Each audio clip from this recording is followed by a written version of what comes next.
ஓம் சக்தி. அன்னை ஆதிபராசக்தியின் அருள்வாக்கு. மகளே, ஆன்மீகம் வளர்ந்தால்தான் குடும்பம் வளரும். குடும்பம் வளர்ந்தால்தான் சமுதாயம் வளரும். குழந்தைகளுக்கு கைபேசியை வாங்கிக் கொடுத்து அவர்கள் உலகத்தை கெடுப்பதை விட்டுவிட்டு அவர்களை திருத்தி தினம் ஒரு மந்திரத்தை படிக்கவை. தினமும் உடல் உழைப்பை செய்யவை.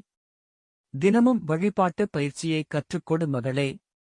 நோயில்லாத உலகமும் நிம்மதியான வாழ்க்கையும் வேண்டுமென்றால் ஆன்மீகத்தில் இரு. ஆன்மீகமே உன் மனசாட்சி. ஆன்மீகமே உன் தீர்வு. ஆன்மீகமே உன் நீதி. ஆன்மீகமே உன் நேர்மை. ஆன்மீகமே உனக்கு எல்லாம். ஆன்மீகமே உன் உயிர். என வாழ கற்றுக்கொள் மகளே.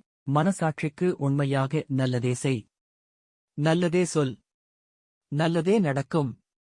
விவசாயம் வளர வேண்டும். ஆன்மீகம் வளர வேண்டும் என்று வேண்டிக்கொள் மகளே.